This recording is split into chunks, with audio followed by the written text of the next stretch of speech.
Ahoy there, me hearties. This be Captain Silverhook, and you're listening to the Two Old Pirates podcast.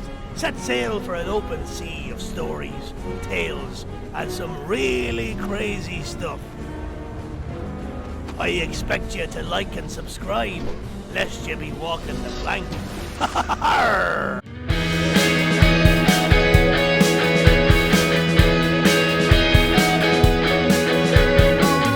Hello everybody and welcome to episode 97 of the Two Old Pirates. We're back with another true crime story from my hometown of Rockport. In fact, this is a crime that I remembered after I reread it that it had happened. It's one of those events that it happened, people that lived there at the time remember it, and then it just kind of fades as time goes on. But there's an unsolved murder from my hometown in the summer of 2001 that is still open, and the U.S. Marshals in the South region here in Texas are still looking for this man. But let's start off. It's the summer of 2001. August the 16th was the actual date. There's a murder in my hometown of Rockport, Texas. One that has mostly been forgotten and most of all never solved. On that day, a man named Eric Rosenstrom went into his previous job that he had been fired from 3 months earlier. He set his sights on his boss that had fired him. Shots rang out, and Eric Lauer lay dead. But let's go back. Rosenstrom had a track record of lying and being deceitful, devious. He had worked at the Wise County, Texas Sheriff's Department. He had said that he had a degree in forensic science. After they went back through his resume and checked a couple things, they found out he was lying. So he was fired. Now, something about Eric Rosenstrom that you'll learn from this story is, number one, he really wanted to be like a cop or a detective. He really liked that thrill. Number two, he fibbed about a lot of things, if not outright lied about a lot of things. 3, he loves coastal towns. So he has family in Florida and Texas. So he lied about that he was in the military. Was never in the military. He lied about that he played football. Never played football. So he lied about a lot of different things. But none of that equals up to what happened on that day in August of 2001. So after he was fired, he found his way down to my hometown, the small town of Rockport, Texas. He got a job at one of the local hotels right on the water called Hunt's Castle. At the time, it was still relatively a new hotel. I would say it was maybe 10, 12, 15 years old, something like that. And it had a really cool design. You'll see over here what it looks like. And so it was a nice place to stay right there on the water and relatively new compared to some of the older hotels that were in town. But he got a job there working. At some point, he claimed that the manager or the owner, Lauer, that he owed him money for overtime. And Lauer said Rosenstrom had been stealing from the company or from Hunt's Castle. So he fired him. And everything was just quiet. Nothing really happened. Time marched on. Eric Lauer did his work at Hunt's Castle. And I guess Rosenstrom was just letting things percolate. Because on August 16, 2001, he was shot dead. Lauer was shot dead. Rosenstrom, from everything that they know, escaped to Corpus Christi, Texas. And that's the last that they've ever seen of him. They know that he was there. They do have facts and information and eyewitnesses that say that he left and drove the 30 miles to Corpus, and that's the last time he was visually seen by someone that could identify him as Eric Rosenstrom. Well, it kind of died off there. They still, investigated. He fell off the radar.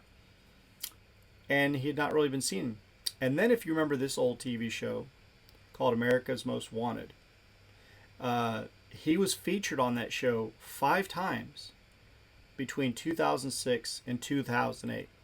Hello, I'm John Walsh. We need your help to capture this fugitive. Eric George Rosenstrom is wanted for the brutal murder of a Rockport, Texas hotel owner, Eric Lower, in 2001. Rosenstrom gunned down Lower in front of his wife.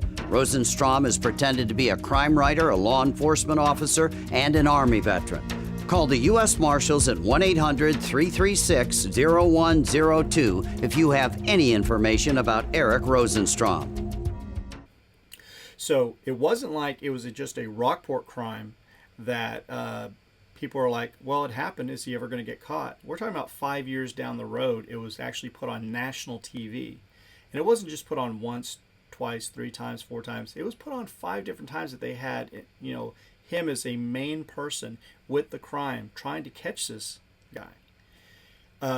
Just for the year 2006, he was the 3rd most wanted person on America's Most Wanted. So he got a lot of publicity on here, and yet not a single thing trickled in saying where he might be. So that was 5 years after.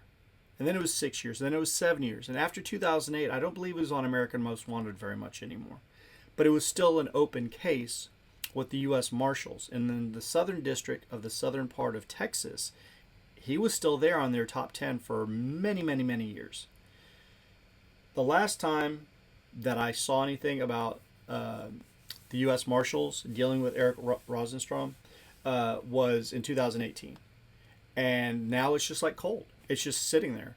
And nobody knows where he is. He would be, I believe, 63 or 64 now.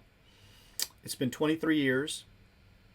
As of this August, it'll be 23 years that he murdered a man and literally got away with it. There's been no eyewitnesses. They said he could have stayed in Texas. Now, the key to all this, the reason why they think he didn't kill himself or some other thing is, he also said that he was a true crime writer. Now, we know that he bullshitted about a lot of things, about the military and what he did to get onto a police force when they found out that he was full of crap. They fired him and stuff. So he was a bullshit artist. But he did say he liked true crime and that he was a true crime author. Now, he might not have ever had anything published, but he might have investigated a lot of true crime shows, maybe even America's Most Wanted. What happened was, maybe he was a smart enough guy to figure out how to hide out now for 23 years and not be caught, because even the authorities believe he's probably still somewhere in Texas. Now, he had family in Oklahoma and in Florida, but they think he was smart enough to figure out how to stay out of sight and stay off the grid and stay in the state. Now, that doesn't mean he's here. He could be literally anywhere. But we do know he has not been captured. We have not had anybody pass away that they ran DNA tests and figured out who he was, or fingerprints or anything. But this was a man who had jobs. He had been out there. People saw him, people knew him, and he told a lot of tall tales. But to go away for almost a quarter of a century and not have a sniff of him, not to have a sighting of him, either he's dead or he's a very, very good magician, because he hid himself from the United States Marshal Service. We're not talking about just the Rockport cops or local FBI agents. We're talking about the U.S. Marshals. They can't find a hide or hair of him. If you have any info, please call 1-877-WANTED and the number 2. So 1-877-WANTED-2. If you know anything about Eric Rosenstrom and that he murdered a man in my hometown of Rockport in August of 2001, let somebody know about it. Let's get this guy. I hope that you've appreciated this episode. It's not a very long one. I hope that you'll continue to subscribe.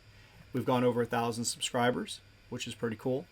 I saw my favorite band, the Ocean Blue, this past weekend, and they actually have a hat out. That's why I don't have my Celtics hat on. So let's go Ocean Blue. And let's go ahead and just keep plugging away. We're almost at episode 100. So if you enjoyed this true crime case, please share, like, subscribe, and comment. If you remember this murder back in 2001, comment on it. It happened right downtown in Rockport, right by the water. Beautiful little hotel, Hunt's Castle. And I wonder where he is. Maybe we could catch him. Peace. Take it easy.